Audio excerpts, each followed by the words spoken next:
no ar Sintonia Urbana, seu programa de qualidade de vida nas cidades, uma organização da Associação Brasileira dos Arquitetos, dos Escritórios de Arquitetura, com a ajuda da OutV. Hoje nós vamos voltar a falar sobre o Plano Diretor de São Paulo. O Plano Diretor de São Paulo é o grande tema urbano do momento.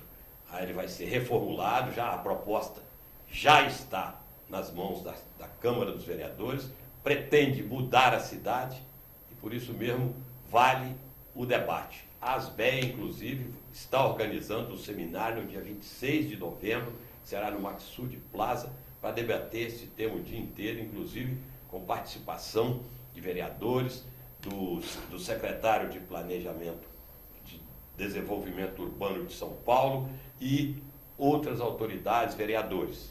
Eu convidei para debater hoje o plano diretor sobre outros âmbitos, nós já fizemos 2 programas sobre isso, o arquiteto e urbanista Frederico Rangel, Fred, que é da ASBEA, é o representante da Federação do Comércio da Câmara Técnica de Legislação Urbanística de São Paulo. Boa tarde, Fred, obrigado. Boa tarde. Arquiteta e também urbanista Larice Campanher, que é professora do Mackenzie e diretora do Comitê de Política Urbana da Associação Comercial de São Paulo. E o engenheiro Marcelo Shed, também... Márcio Shed, também advogado, membro e conselheiro do grupo da Vice-Presidência de Assuntos Legislativos do SECOV, aquele sindicato tem um nome tão grande, a gente chama só de Sindicato da Habitação. Boa tarde para vocês todos. E vamos conversar, então, sobre o plano diretor. Eu vou fazer uma pergunta geral e depois a gente entra no debate e na conversa. Plano diretor, o nome próprio diz, que é dirigir a cidade. A gente olha São Paulo de hoje e a pergunta é o seguinte: é possível dirigir essa cidade novamente ou ela vai ficar como está sendo, sem direção? Fred, você poderia começar? Bom, me restou a tarefa ingrata de começar, né? Não, às vezes é a melhor. O plano diretor, na minha opinião, ele vem desde do atual, que é o anterior, mas que ainda está vigente. Na minha opinião, ele carece de alguns, assim como o atual, ele carece de alguns aspectos muito importantes e, digamos, menos acadêmicos. Não considera a cidade que existe, a cidade que está aí. Por mais que se tenha força na caneta e no papel, você não consegue corrigir academicamente certos aspectos negativos que a gente sofre aqui na cidade, como se fôssemos construir uma cidade nova. Então queremos fazer, não dá para fazer uma Paris, uma Buenos Aires, ou qualquer outra cidade que a gente tem como almejar, como uma cidade modelo, como uma cidade boa para tudo, saindo de uma realidade que existe. E muitas vezes todo esse esforço que existe no papel, ele abandona um pouco essas questões. A dinâmica da cidade é muito mais ágil, ela é muito mais forte do que se possa imaginar. Então, a cidade, o mercado, ele funciona de uma velocidade muito maior do que a gestão pública poderia intervir. Essa defasagem, esse gap, traz efeitos nefastos. Então, evidentemente que eu poderia continuar falando, mas eu prefiro parar por aqui e para que a gente possa estender... Depois trocar os pontos. E trocar os pontos. Vai, Larissa. Esse aspecto que o Fred toca é um aspecto realmente muito importante. A gente tem esse histórico de planos que partem de uma cidade ideal, e aqui a gente tem uma cidade consolidada. Agora, é importante considerar nesse sentido que, na medida do que seja possível nortear o desenvolvimento urbano, o plano diretor é a principal ferramenta para fazer isso. Mas ele é só uma das ferramentas, embora a mais importante. Então, ele tem que estar balizado numa política de desenvolvimento urbano, da qual a gente ainda carece um pouco aqui em São Paulo. E nesse sentido, como plano, ele deveria ser bastante mais conciso e objetivo do que a gente tem visto. Ele deveria ser norteador no sentido de definir ações muito precisamente com datas e linkadas a peças orçamentárias, além de outras peças, né, que fazem parte desses instrumentos de política urbana, para que ele conseguisse de fato ser norteador.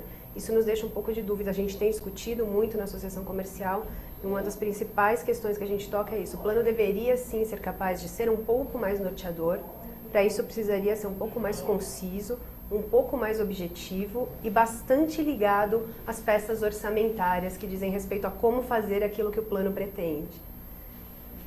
Márcio. Olha, todo prefeito que assume, ele se depara com os problemas gigantescos da cidade de São Paulo, né? Entre eles a locomoção, que é um problema seríssimo, é um problema de um traçado urbanístico caótico que a gente tem.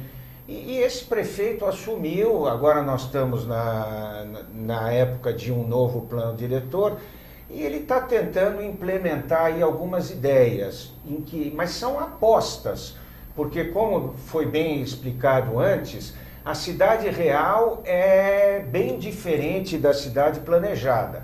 Agora, ele está apostando em eixos de transporte, em adensamento de eixos de transporte e menos adensamento em áreas fora do eixo de transporte.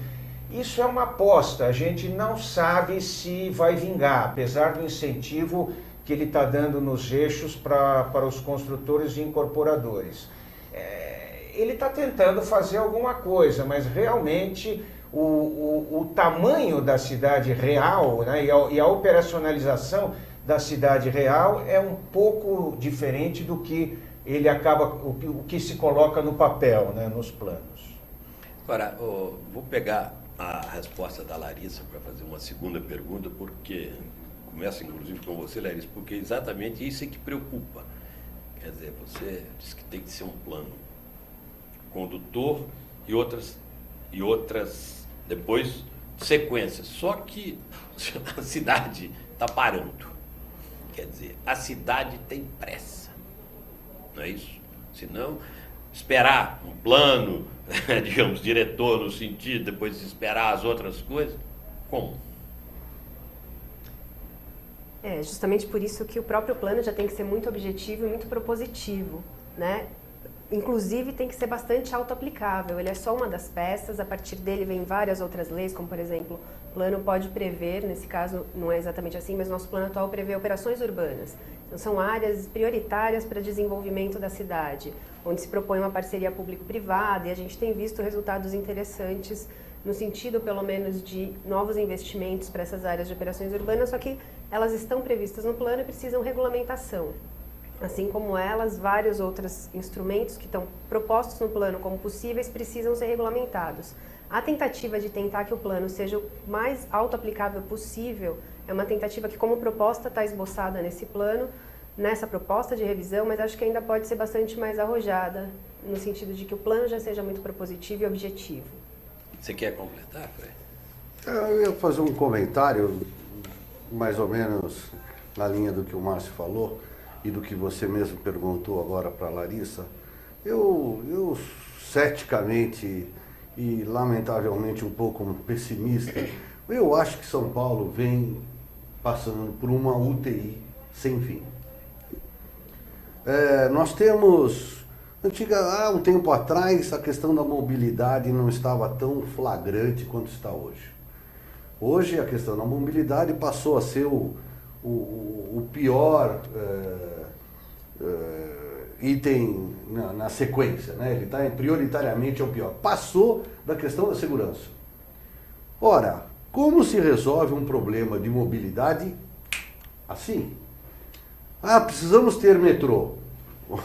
Descobrir a América pelo telefone, tá certo? Nós estávamos comentando antes, metrô de várias cidades no mundo, elas começaram, que teve cenários históricos, políticos, econômicos diferenciados, mas metrôs que se iniciaram no início do século passado.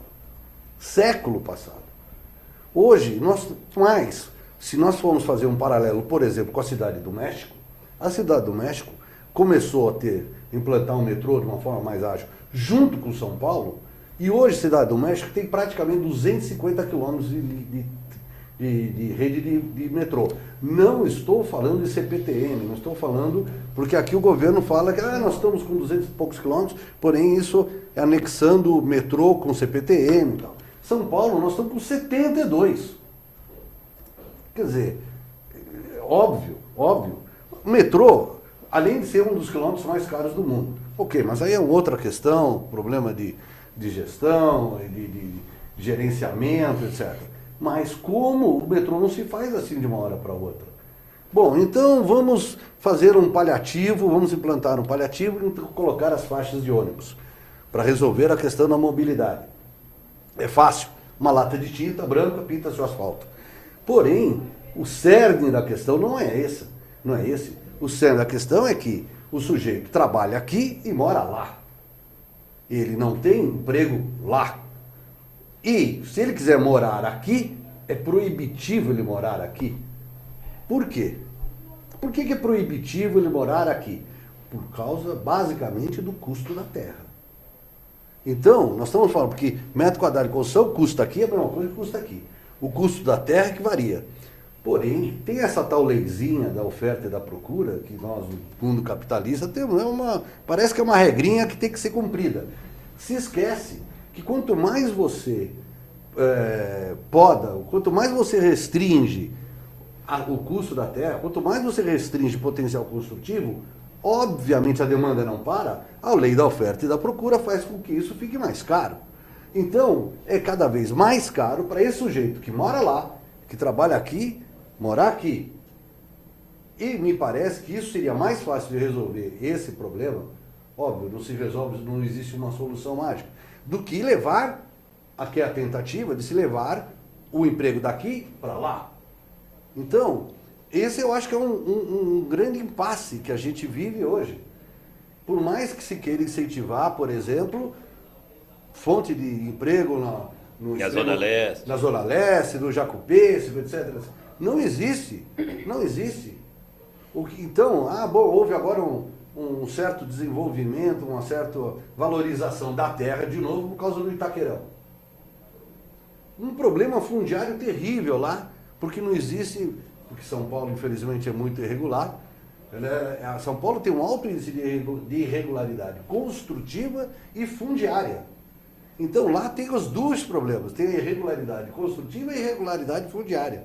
Esse é um grande problema, mas eu concordo totalmente com a Larissa de que a tentativa é válida. Essa aposta, não sei, vamos torcer para que dê certo. Eu queria complementar um pouco o que o Fred falou, e ele tem razão. Esse plano diretor não vai resolver a curto prazo esse caos que a gente tem no problema da mobilidade. Aliás, esse caos da mobilidade que a gente vive hoje, ele não é improvisado. Esse caos é fruto de décadas de falta de planejamento e de falta de visão. Então, para você resolver isso, e o plano aposta, eu gostaria de frisar a palavra aposta. Pode até ser uma aposta válida, mas é uma aposta. Ele está apostando em algumas centralizações e descentralizações, que mesmo que isso funcione, não vai resolver totalmente o problema do transporte e vai demorar tempo. Não é uma coisa assim. Não é, infelizmente não é. Aí vou pôr a questão do ponto de vista político. Eu falei na questão a população tem pressa. A autoridade tem um período curto de vida administrativa. Esses planos têm que ser de longo prazo. Como é possível compatibilizar isso a partir do momento em que, sabe, o prefeito, estou falando nisso, mas diria qualquer um, ele já está olhando a eleição do ano que vem, que ele precisa ajudar o candidato do partido dele, depois ele está olhando a reeleição dele ou a eleição do sucessor dele no mundo inteiro. Essa é uma no país todo. Desculpa, você quer falar? Pode falar. Não, depois a Larissa completa. Você sabe que na Europa e nos Estados Unidos e no Canadá existe a figura do gerente de cidades. É alguém que é escolhido para gerenciar a cidade e ele permanece por um longo tempo, desde que ele tenha competência. Entra prefeito, sai prefeito. ele está lá, ele é apolítico, ele está Apartidário. cuidando dos interesses urbanísticos da cidade, ele está gerenciando. A gente poderia adotar isso aqui em São Paulo, mas a única ressalva que eu faria é que essas cidades que têm o gerente, elas têm entre 500 e 1 milhão de habitantes, né? Nós temos a Grande São Paulo 19. É um problema, é um problema. Eu não sei se essa figura do gerente cabe aqui pelo nosso tamanho, pelo gigantismo da cidade. Ou talvez vários gerentes, mas essa figura que você falou existe, tá? Existe em outros países, em cidades menores, funciona. Larissa. Eu acho que esse ponto que você tocou é um outro ponto importante de ser debatido no plano diretor, porque realmente ele é uma ferramenta de longo prazo e, teoricamente, ele é norteador de ações. Na prática, a gente percebe que o plano diretor tem sido norteador das ações só da iniciativa privada. Ele dá regras muito claras, quem constrói a cidade tem que cumprir, tem a legislação, a aprovação de projetos, e ele não consegue ser capaz de nortear a ação do poder público. E é aí a insistência, eu não quero falar de novo sobre o que eu já falei, mas ele tem que estar em conexão com o orçamento, de alguma maneira ele tem que fazer com que os executivos que vão sendo consecutivos um ao outro cumpram aquilo que foi pactuado no plano, que é um plano de 10 anos e que, portanto, passa por mais de 2 gestões. Isso seria uma função importante do plano, só que da maneira como ele está feito, e mesmo nessa revisão ele não consegue superar isso, ele vai continuar sendo vinculador da ação da iniciativa privada estritamente, e muito pouco, ele é só propositivo naquilo, ele dá um leque enorme de propostas ou de possibilidades para o Poder Executivo, e cada governo que vai entrar vai escolher daquelas o que fazer, e não necessariamente garante uma continuidade. Tá certo. Fred. Dos assuntos que foi se discutido, que está aí também, a baila das reuniões, etc., seria, e ponto levantado, inclusive, pela atual gestão, pelo próprio secretário de Desenvolvimento Urbano, que é a avaliação do plano anterior. O que deu certo, o que não deu certo. Exatamente, como se toda a responsabilidade do cumprimento do plano anterior fosse da iniciativa privada. E ela está coberta de razão quando fala isso. A gente não consegue cobrar do poder público que ele faça a sua parte. E nisso estão aí as manifestações como uma prova disso.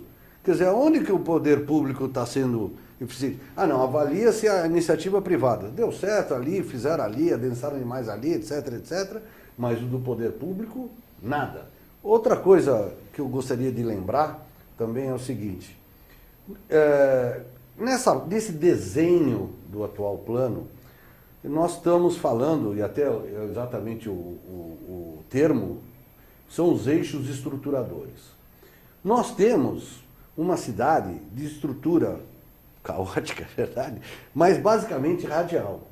Então esses eixos estruturadores, eles saem do núcleo e vão nas diversas orientações, eles vão se espalhando, etc, etc. Não existe uma preocupação de se ter os chamados anéis. Nós temos o quê? O anel do arrecadatório do rodízio. Mas sem esse nós não temos. Nós não temos anéis que possam integrar esses eixos de estruturadores, que não precisam ser necessariamente somente metrô. Nós não temos como ligar essas pontas. Então, essas pontas, nesse desenho divergente, essas pontas vão se afastando cada vez mais. E são justamente lá nessas pontas que nós temos onde está o cliente potencial do núcleo da cidade. Esse desenho do plano, ele não contempla isso. Não é verdade? Acho que até um exemplo muito recente disso que você está dizendo, né? O planejamento do metrô e das vias é radial. Então a primeira linha que faz a tentativa de ligar as demais, que é a linha amarela, já está saturada desde o seu primeiro dia de funcionamento, porque é uma peça que está faltando para complementar um desenho de eixos estruturadores, no caso do transporte de massa. Né? Existe também esse problema de que metrô... De quem é, afinal, a responsabilidade do metrô?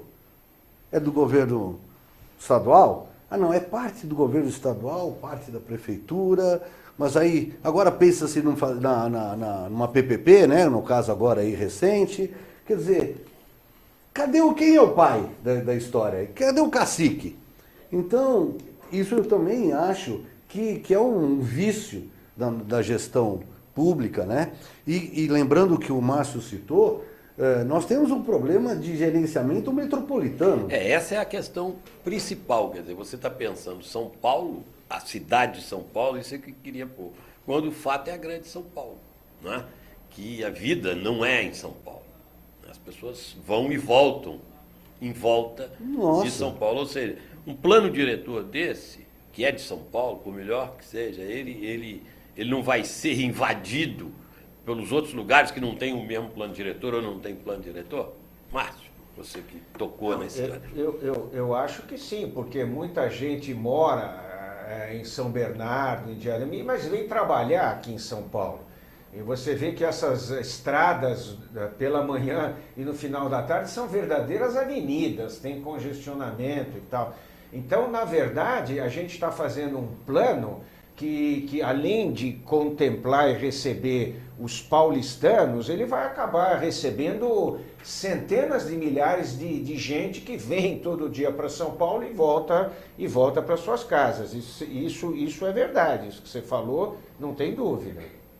Isso pode virar um problema. Isso é um desafio, pode. Porque eu escutei até recentemente numa fala da Secretaria de Desenvolvimento Urbano que, assim, ao fazer o plano, tem se considerado esses dados, claro, dos mais de 30 municípios que estão conurbados conosco e que, quanta gente, principalmente nessa grande questão que é a mobilidade, interfere demais. A São Paulo é uma metrópole que recebe todos esses municípios. Agora, o que eu escutei, inclusive, da Secretaria, que, assim, como dado considerar isso para planejar, é até possível, mas que a ferramenta plano diretor não daria conta de ser muito propositiva nesse sentido de ações pensando a região metropolitana. De certa maneira, dá até para entender isso, porque ela não pode regrar ou propor nada para os municípios vizinhos. E é um grande desafio de gestão, né? Que aí acho que está transcendendo a questão do plano diretor, como fazer a gestão dessa região metropolitana. A gente tem uma tentativa numa Secretaria Metropolitana de Transportes, por exemplo, alguns comitês gestores de bacias que organizam de uma outra maneira. O Plano Municipal de Habitação, que é um dos planos complementares ao plano diretor, tentou considerar essa organização geográfica também em termos de bacias, mas é uma lei municipal, né, que tem muitos, não consegue regrar para além do município, só considerar que o município é uma metrópole.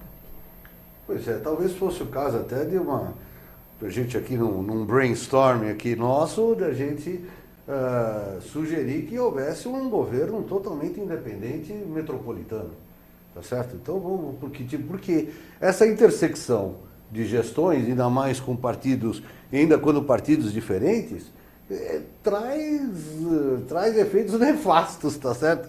Para a gestão pública, que já é reconhecidamente ineficiente, né? O poder público, infelizmente, ele é ineficiente. Então, estamos como podíamos dizer, numa sinuca de bico, né? Exatamente. E agora, vocês conhecem alguma experiência? No Brasil, eu não conheço. Fora de que você tenha gestões metropolitanas, porque não é só no Brasil que você tem cidades conurbadas, não é isso? Vocês conhecem algum exemplo de gestões metropolitanas? Olha, eu posso falar um pouquinho, não sou um estudioso do assunto, mas se nós podemos comparar a região metropolitana paulista, talvez com Tóquio, Cidade do México, Nova York, Pequim, né? Beijing e tal, que são essas escalas. Nós estávamos comentando sobre Berlim, que está sendo totalmente reconstruída num prazo curtíssimo aí de 30 anos, mas já estamos falando de uma cidade de 5 milhões e meio de habitantes. Eu estive lá recentemente, constatei em loco isso daí. Por exemplo, Nova York. Nova York ela tem 5 distritos, ou 5 grandes áreas bastante distintas, que tem, eu não sei exatamente como é que é o organograma lá, mas que tem gestões mais ou menos independentes. Então você tem Manhattan, você tem Queens, Bronx, Brooklyn, Long Island, sabe? E é uma região conurbada, chega até Newark, lá em New Jersey. Eles não sofrem Quer dizer, deve ter lá os seus problemas também. Existem lá também os guetos, porque nós também temos os nossos guetos aqui, né? O gueto dos pobres e os guetos ricos. Como resolver isso democraticamente? Não sei, mas me parece que a experiência americana, ela sempre foi, digamos assim, no caso específico de Nova York, que é uma cidade cosmopolita, sempre foi bem sucedido. São experiências bem sucedidas. Não sei, não é um caso, não estou querendo com isso que a gente copie o modelo de lá, mas que isso poderia ser visto com bons olhos e vários instrumentos que estão hoje na legislação vieram de lá. O conceito do solo criado, por exemplo, veio de lá, não veio da escola europeia, veio do urbanismo americano. Agora a gente vai entrar, vamos tentar entrar um pouco no projeto do plano, até para as pessoas entenderem que há muita preocupação. Quando o plano começou a ser discutido, ninguém estava interessado, mas começou uma divulgação e as pessoas começam, em todos os níveis, a começar a pensar o que vai ser da minha vida, né? do meu custo, de tudo isso. Então é interessante a gente pensar o seguinte, vai ficar uma cidade mais barata para todo mundo? No sentido de construir, do imóvel, do morar, do ter o seu negócio, de ter o seu comércio e tal, vai ficar uma cidade mais barata? Se o plano do jeito que está, com esses adensamentos... Mas começa você, Márcio. Eu acho que à primeira vista, não. Não. No seu comércio, na sua indústria, você vê, o IPTU já aumentou bastante, tá? Isso não tem nada a ver com o plano, mas é um aumento. Do ponto de vista de moradia, o plano ele rebaixa os coeficientes de aproveitamento e para você voltar a atingir o coeficiente antigo, vamos dizer assim, você tem que pagar para a prefeitura, tá? E as simulações que nós fizemos dão conta que você vai ter que despender um dinheiro, um montante maior. Hoje, se o plano for aprovado, você vai ter que despender um montante maior para comprar as outorgas onerosas, para poder chegar num coeficiente, vamos dizer, assimilável, para poder erigir lá um prédio, do que hoje, tá? Nesse sentido, vai haver um aumento de custo para as construtoras e incorporadoras. E, evidente, isso vai ser repassado para os consumidores, né? Para os condôminos. Só antes desses comentários, agora, este aumento de custo é geral ou só nos eixos? Não, ele é geral. Geral. Ele é geral. A preferência são os chamados eixos. Sim, né? Lá é que tem sim. o adensamento, Isso, tem aquelas você coisas. pode chegar até 4 vezes no eixo. Você sai de 1, que virou o coeficiente básico para a cidade inteira, e pode chegar até 4 no eixo. Essas 3 vezes você tem que comprar. Tá? É a outorga onerosa. E fora do eixo, que eles chamam das áreas de remanso, não em todas as áreas, mas numa boa parte você pode ir de 1 para 2. E você tem que comprar também essa uma vez, tá? Lembrar só também, antes de você, desculpa, né? É que os eixos estão em torno ali das marginais e do transporte, lugar onde há o transporte de massa, né? Os trens e o metrô, não é isso? Larissa, então...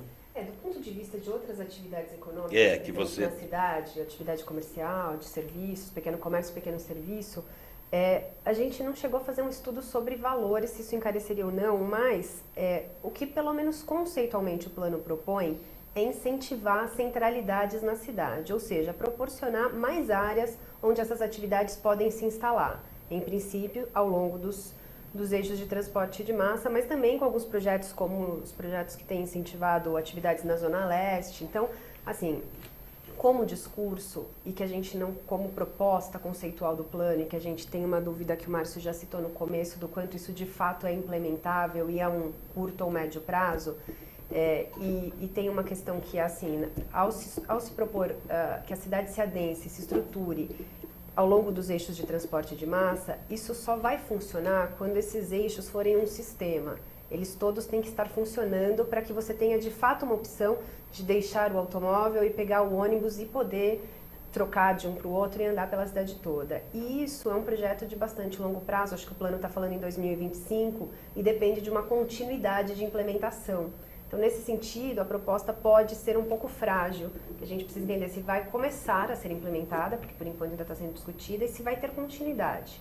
Bom, mas digamos que sim, que tenha continuidade, que esses eixos se estruturem e se tornem, num prazo de 20, 25 anos, um sistema eficiente de transporte e ao longo deles estão concentradas as atividades comerciais e o uso misto, que é uma outra ferramenta importante, né?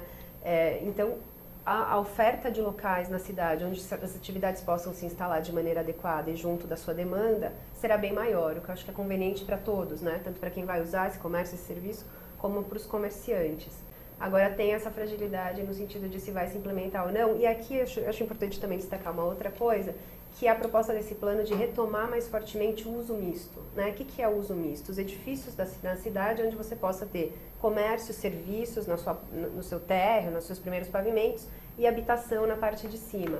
Isso já foi um modelo, né? A gente pegar a Avenida 9 de Julho, por exemplo, Bela Sintra, o centro ali... o Conjunto Nacional, que é um belo exemplo aí na Paulista, quer dizer, se produzia essa tipologia de edificação. E com o tempo a legislação foi dificultando um pouco a aprovação e outros aspectos relacionados a isso. Esse plano pretende retomar.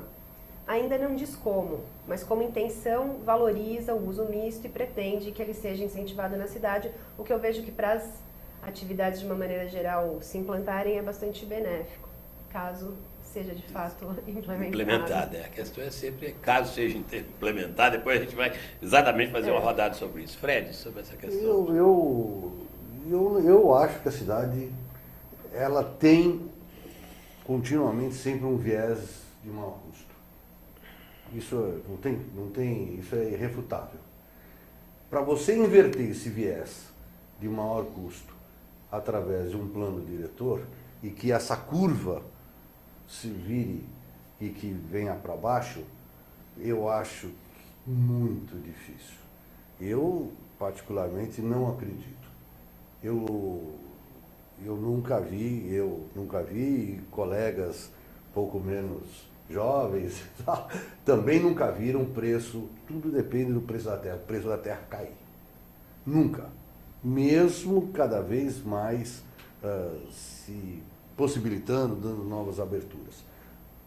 A questão do desenho da cidade, como os eixos são radiais, essas áreas de remansos, ou como usando um termo que é muito utilizado pelo secretário, os interstícios desses corredores,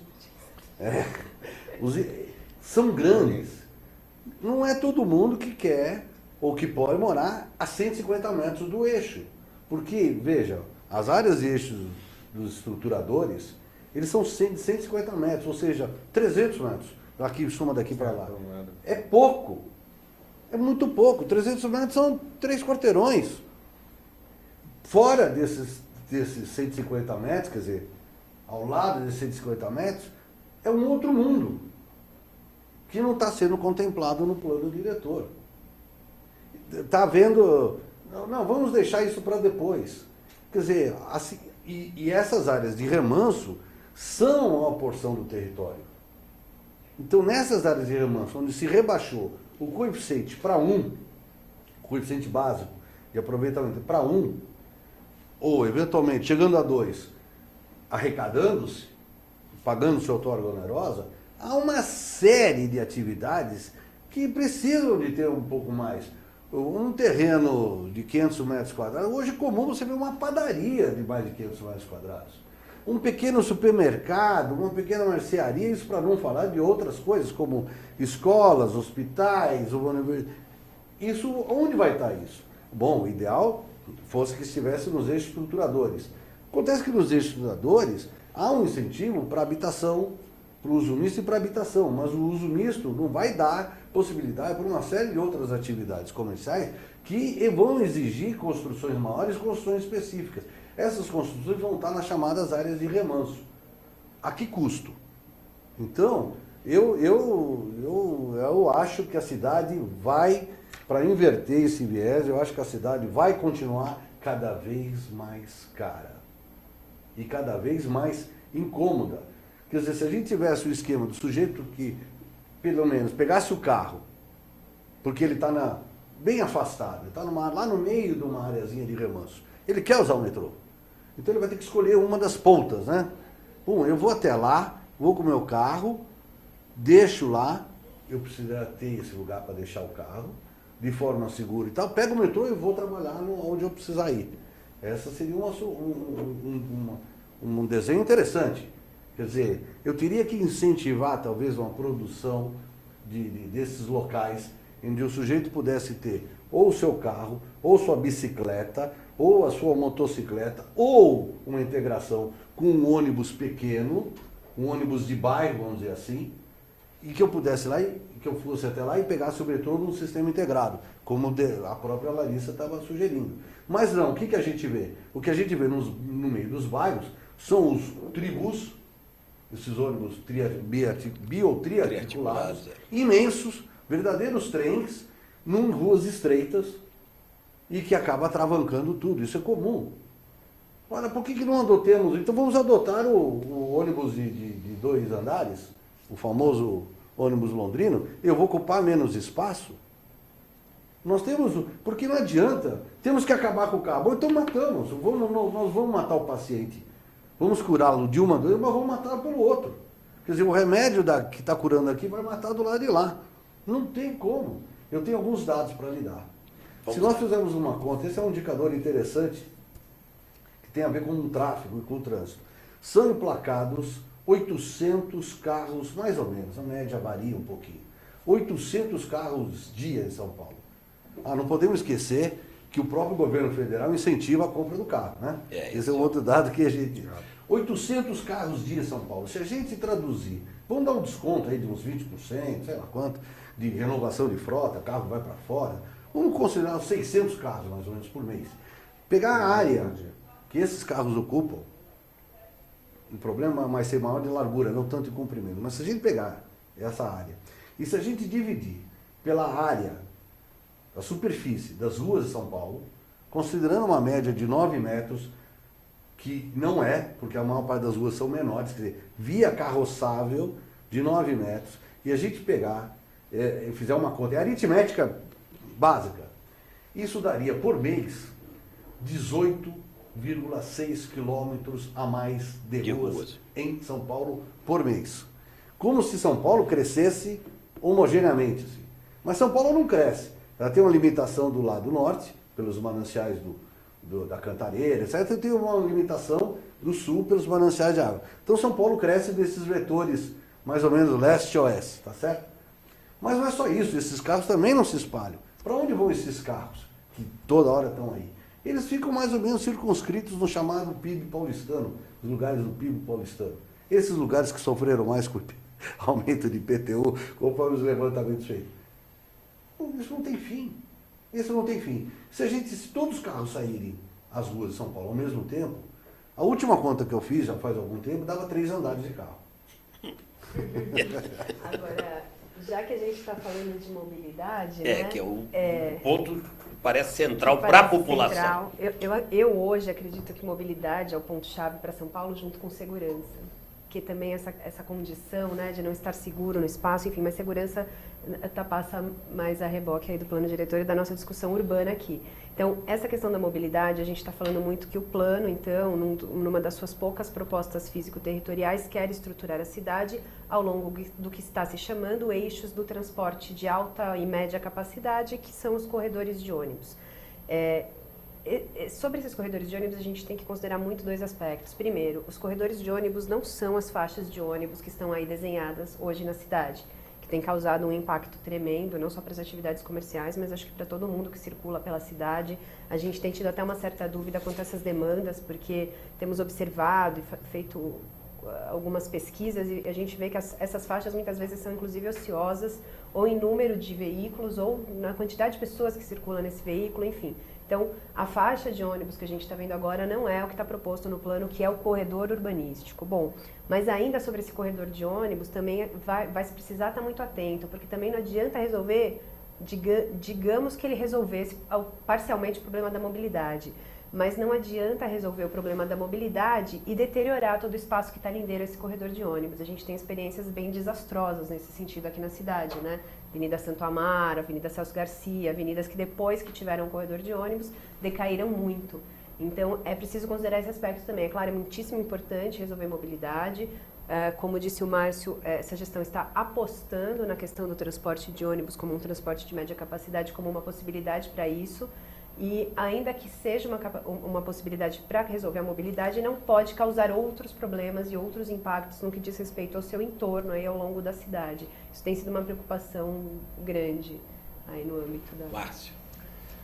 Olha, realmente volta à minha mente a palavra aposta, porque realmente isso é uma aposta. Você vê que nos eixos estruturadores, onde teoricamente você tem um transporte, como a Larissa falou, o plano ele te obriga a ter no máximo uma vaga de garagem, tá? Por quê? Porque eles estão apostando que quem for morar no eixo vai usar transporte público. Mas será que isso é verdade? Será que isso é verdade? Porque você veja, no eixo você fazer um apartamento de 100 metros quadrados, 3 dormitórios, hoje bom, com suíte e tal. Oferecer uma vaga só é um problema. Vamos ver quem é o primeiro incorporador que vai ter peito para fazer esse tipo de lançamento. Porque é uma aposta. Será que o mercado vai comprar isso ou não? E o corredor não está lá, né? O Também, corredor ainda não está lá. Também. O plano aposta que quem for morar no eixo vai usar transporte público, porque inclusive ele restringe o número de vagas dos empreendimentos imobiliários, né? É uma aposta que eu vejo com preocupação, tá? Agora, uma questão interessante, que eu acho que é bom esclarecer para as pessoas. Fora do eixo, desses eixos estruturadores, está livre a construção de garagens? Tá. Quer dizer, pode haver, e aí, não sei se eu entendo bem, pode haver uma questão de que as pessoas vão preferir Está não livre com limites. Está livre com limite. Tem limites. Não pode ser, não é que está livre. Não, está livre, mas dentro do limite atual que está vigente hoje. Sim, mas há limites, né? Então, as pessoas que quiserem ter mais casa, ou precisarem ter mais casa, vão preferir, não vão para esses eixos estruturadores. Pois é, porque até esses eixos estruturadores têm uma questão ambiental, urbana aí complicada, né? Porque são barulhentos, tem poluição, concentram ali os ônibus e os carros, né? Isso também é uma coisa que eu fico pensando. Tudo bem, a pessoa quer estar próxima ao transporte, mas será que ela quer estar no eixo? Ela quer morar lindeira ao corredor de ônibus, né? Também é uma dúvida, porque ela vai poder estar um pouquinho para trás e ter talvez uma qualidade muito melhor. A qualidade desse transporte também eu acho que vai ser um fator muito importante. Então, por exemplo, o que nós temos hoje? Nós temos caminhões com carroceria de ônibus, porque o chassi é de caminhão, eles são desconfortáveis, barulhentos, sujos, impontuais. Não existe uma pontualidade. Então, o serviço prestado, há exceções, óbvio, há exceções, mas se a gente for olhar, é um serviço de baixa qualidade. Então, o sujeito vai ter que, ele vai estar pronto para usar esse serviço de baixa qualidade. Então, essa é a Quer grande dizer, dúvida, é a aposta. o metrô, usando o exemplo da Zona Leste, a pessoa pega o metrô para ir para o centro, ela primeiro vai até o ponto ao contrário para poder entrar no metrô, porque senão ela sequer entra no metrô. Então, eu acho que uma coisa está ligada à outra. A capacidade de absorção desses eixos, como a Larissa falou, já estão esgotados. A linha amarela foi um exemplo disso. Isso aqui é uma outra questão que se coloca. Quer dizer, você está encaminhando pessoas para esses eixos que já estão saturados. E a maior parte A marginal está não chato. são metrô, né? O metrô está passando sim, a maior sim, parte metrô. são corredores de ônibus. Sim, diferente, não estão aí, a gente ainda não sabe qual é esse modelo, como é que vai ser, né? A 9 de julho, no final da tarde, eu posso falar da 9 de julho, que é uma área que ela vira um imenso comboio de ônibus. Era melhor que os ônibus tivessem portas dianteiras e traseiras, que aí a pessoa ia andando por dentro dos ônibus. Porque vira um enorme comboio de ônibus, totalmente parado. Na Rebouças também acontece isso. Na Rebouças também acontece isso. E a Larissa lembrou muito bem. E isso eu também observo, é fácil. Não precisa fazer uma pesquisa muito complexa, não. a gente percebe muitos e muitos ônibus praticamente vazios em alguns horários da cidade, ocupando um espaço imenso, ocioso. Isso é fácil, isso é constatável. Mesmo em horário de rush, algumas dessas faixas têm estado bastante ociosas. É complicado, quer dizer, nós não podemos, fulano morreu de pneumonia, eu sempre faço sabiá. Morreu, o sujeito morreu de que? De pneumonia, não diga simples, não, dupla, ainda bem. Yeah. Por isso que aí eu acho que vale a pena ressaltar um aspecto que a gente tem visto com bons olhos, embora não totalmente resolvido no plano só delineado, que é esse incentivo à criação de novas centralidades. Acho que a questão da mobilidade hoje, não, numa cidade caótica como São Paulo, não passa só por prover mais transporte. Metrô a gente sabe que tem uma capacidade bastante limitada por conta do investimento. Ainda que se consiga um sistema de ônibus muitíssimo eficiente no prazo de 25 anos. Ainda assim não é eficiente, quer dizer, uma política de uso do solo atrelada à política de mobilidade é fundamental. Isso quer dizer o quê? Que as pessoas possam se deslocar menos entre a sua casa e o seu trabalho, a sua casa e a sua escola, que observando a pesquisa Origem e Destino do metrô, por exemplo, que nos dá esses dados, né, mostram que os maiores deslocamentos e a maior quantidade se dão, em primeiro lugar, claro, pelo trabalho e em segundo pela escola, pelo estudo. Então, diminuir essas distâncias das pessoas até esses locais é fundamental também como contribuição para a política de mobilidade. E o plano pretende, né? Pretende que isso aconteça. Ainda não diz como, a gente tem se debruçado um pouco quanto a isso, mas como conceito é interessante desenvolver novas centralidades. Tá, por isso que me preocupa os remansos. Porque como ela tem um desenho radial, ela vai divergente, chega uma certa hora que esse remanso ficou imenso e não temos justamente esse incentivo a criação dessa centralidade lá no meio do remanso. Isso não tem. Mas aí que está, Larissa, vem naquele ponto que foi você que tocou desde o princípio, é que esse aspecto que você coloca é o aspecto da responsabilidade do poder público, que ele não consegue cumprir, que é prover o hospital, prover a escola, prover os serviços públicos que as pessoas não precisam deslocar. Então falta o que no plano nesse ponto de vista? Envolver mais e criar mais responsabilidades para o setor público, ou seja, também ele tem que cumprir metas.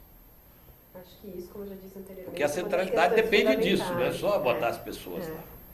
A gente precisa entender um pouco melhor como também. O plano só delineia que se quer ter, as centralidades podem acontecer aqui, mas essa discussão também vai ficar para um próximo momento, que é a lei de zoneamento, que vai também detalhar um pouco então como, quais os incentivos para que isso aconteça. Agora, novamente, isso que você toca, que eu também toquei, é fundamental. O plano precisaria ser mais objetivo e mais norteador, conciso, claro, mas mais norteador das ações do poder público, obrigando mesmo que tivesse algumas coisas pactuadas ali no momento da construção desse plano, que as diversas gestões tivessem que cumprir, né? A proposta de corredores é bacana, mas bom, os corredores não estão aí, eles estão sendo propostos e vão precisar começar a ser feitos para serem terminados em 20 anos e aí funcionarem como um sistema. Então, acho que dá para entender que há uma certa fragilidade nisso. Márcio, você conhece bem o Não, eu acho que outro lado. Eles têm razão. Vamos dizer, o poder público sempre se isenta em assumir responsabilidades em algum plano que eles, vamos dizer, propõem, né? É questão da gente começar a apontar isso, né? E começar a cobrar para os próximos planos. Olha, e a parte de vocês? Não tem nada aqui nesse plano? Vocês só querem que a sociedade em geral cumpra e faça uma série de coisas e vocês se isentam de responsabilidade? Isso é histórico, é hora da gente começar a cobrar. Não tem outra maneira. Porque quem propõe o plano justamente são eles, tá? Agora, tem uma outra questão que não tem sido, pelo menos eu tenho acompanhado os debates, não tenho visto isso, que é o seguinte, não é? Se fala em mobilidade, se fala na construção, se fala nesta parte. Agora, a cidade, e aí não é só São Paulo, mas São Paulo principalmente, e as outras cidades brasileiras, perderam, um pouco pelo crescimento, mas um pouco pelas desorganizações, perderam o que eu chamaria de sociabilidade. Quer dizer, a cidade não é uma cidade que permite a sociabilidade. Este plano prevê isso, a partir disto, quer dizer, também é preciso botar espaço para as pessoas novamente se civilizarem, se associarem, quer dizer, eu falo já de praças e de outras coisas, ou o plano ignora isso? Pode falar. Posso começar? Pode, claro. Isso faz parte do discurso. Então, as chamadas fachadas ativas, ou o incentivo ao uso misto, de trazer o transeunte, estabelecer um link maior entre o pedestre e a atividade que tem no térreo, no nível do logrador, ou seja, no nível da calçada, isso faz parte do plano. A gente sabe que a segurança, ela não é feita através dos encastelamentos que estão ocorrendo na cidade. Inclusive, isso é uma outra questão. De fato, a cidade foi cada vez mais se murando. Então, hoje são quarteirões, testadas de quarteirões inteiros com um muro altíssimo, sem nada, e uma rua escura. Isso, evidentemente, não é seguro. A segurança está justamente em trazer isso. Isso faz parte do discurso, faz parte, digamos, da aposta, das ideias, né? O incentivo ao uso misto, para resolver um pouco melhor essa questão da segurança. Então, o caso do Conjunto Nacional, ele é bastante emblemático, né? Ele ali tem um mix de várias atividades, uma galeria aberta, uma fruição pública por dentro. Então, por que não se construiu mais conjuntos nacionais ao longo isso? Larissa já matou a questão, dizendo que a política, as legislações cada vez mais restritivas foi dinamitando esse tipo de solução. Quem sabe agora, fazendo parte de novo da aposta, isso volte. Talvez em maior ou menor intensidade. Me preocupa ainda a questão dos remansos. Vão ter remansos que vão continuar do jeito que eu falei. Quarteirões fechados, né? E ruas escuras, desertas. Isso não traz segurança.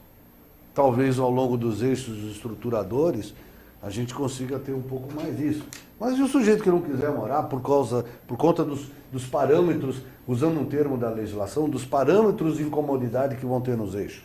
Ruído, vibração, radiação, odor, tudo isso. E você?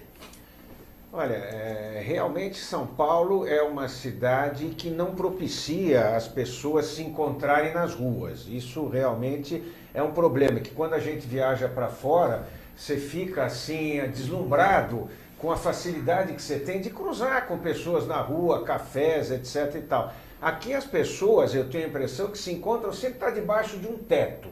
Ou debaixo de um shopping, ou é um clube, ou uma boate, ou é alguma coisa com teto. Na rua, realmente, esse convívio é muito ruim. Nós não temos, a cidade matou esse tipo de convívio. A fachada ativa é uma aposta, você vai poder, às vezes, ter um café ali embaixo de um prédio, ou alguma loja, ou alguma coisa que pode propiciar, eventualmente, um encontro. É uma tentativa nesse sentido.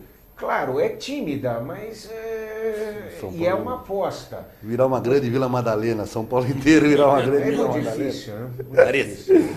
Eu acho que o plano tem suas limitações quanto até a sua capacidade, né? O plano é uma ferramenta legal, é uma lei que norteia algumas ações. Eu acho que ele não poderia ir muito além do que ele foi na questão de trabalhar espaços públicos, né? As duas questões que eles citaram, fachada ativa, incentivo à fruição, acho que são dois aspectos que parecem positivos. Agora, junto ao plano, a gente tem que lembrar que vai vir uma lei de zoneamento que pode ajudar na linha do que o plano está propondo ou não, né? Então é uma peça fundamental na continuidade desse debate. E a gente tem que lembrar que existe o desenho urbano, né? E aqui nós, arquitetos, urbanistas, a gente sabe que depende muito de uma qualidade de projeto desses espaços que já estão aí, que muitas vezes existem, mas não são bem desenhados, bem projetados para conseguir acomodar um uso urbano mais adequado. Então, acho que daí extrapola um pouco a questão só do plano também. Agora, uma pergunta, a mesma pergunta para cada um, uma provocação, certo? De cada um de vocês. Que ponto principal vocês dariam, um único, ou tem que ser rapidamente, para um bom plano diretor de uma cidade como São Paulo, ou pensando um pouco mais, porque as cidades brasileiras, elas, Rio, Belo Horizonte, própria Brasília, já estão todas mais ou menos com algumas características próprias, elas estão todas com mais ou menos os mesmos problemas. Fred, o que você pensaria? Um ponto, provocação. Então eu vou falar um outro que não foi citado aqui. Eu diria saneamento. Porque você vê, São Paulo, desde que eu nasci, eu escuto que nós vamos recuperar, que São Paulo vai ter um rio Tietê como antigamente, quando se nadava, de um rio Pinheiros, etc, etc. Aí todo mundo fala, não, cada político que entra nós vamos eliminar, nós vamos corrigir, nós vamos acertar o Pinheiros, o Tietê e outros cursos d'água, não importa. Nunca ninguém vai na causa. Quer dizer, continua sendo indo esgoto in natura para isso, porque não tem a infraestrutura, a rede. Quer dizer, não adianta ir lá e limpar o rio, ele é continuamente contaminado porque não existe a rede. Então, estou falando de uma coisa que não foi citada agora, por isso que... É interessante você falar, porque a semana passada nós fizemos praticamente um programa só sobre isso, com o Rogério Battagliese e a Cissa Gorski, falando das águas de São Paulo. Pois então... Mas então, lembrou muito bem, porque realmente o tema despertou muito interesse. Porque você vê, você vai nas outras cidades, que tive agora recentemente, você vê o rio, além das barcaças turísticas e tal, né, Sena, Tamisa, Danúbio e tal, aí você vê o sujeito do ladinho com uma varinha de pescar pegando um peixe. Aí não, aqui tem esse mito da APP, então, que esse é outro problema. Não, para proteger rio temos que deixar uma faixa de 30 metros e tal. Como? Então não existiria Miami, Veneza, Orlando, Chicago, para não citar Londres, Paris, Budapeste, Praga, etc. Então qual é o problema? É a APP que vai proteger o rio? Não, não é. É a falta de saneamento. Márcio. Olha, se é para citar um ponto, eu citaria realmente a mobilidade urbana, né, que está ligada ao transporte público. Eu acho que hoje esse é um assunto muito forte aqui dentro da cidade de São Paulo. Larissa. Bom, eu diria que um plano que fosse de fato uma peça utilizável praticamente, ou seja, um plano objetivo, que de fato tivesse metas claras para o poder público e para a iniciativa privada, e aí, para citar algo que a gente não citou aqui também, um plano que propicie que haja um controle social sobre aquilo que ele prevê e a sua execução. Acho que de maneira bem resumida. Olha, a questão do plano diretor vai ser discutido num seminário que a ASBEA está organizando no dia 26 de novembro no Hotel Maxud Plaza. Quem quiser participar, entre no site da ASBEA, www.asbea.org.br e inscreva-se. O Sintonia Urbana desta semana está chegando ao fim. Eu queria agradecer a presença do Frederico Rangel, da Larissa e do Márcio e dizer o seguinte: nosso programa vai ao ar todas as sextas-feiras a partir das 13 horas. Mas na semana que vem, feriado dia 15, então não teremos programas, voltamos às 13 horas do dia 22. Boa tarde e muito obrigado. Correu rápido.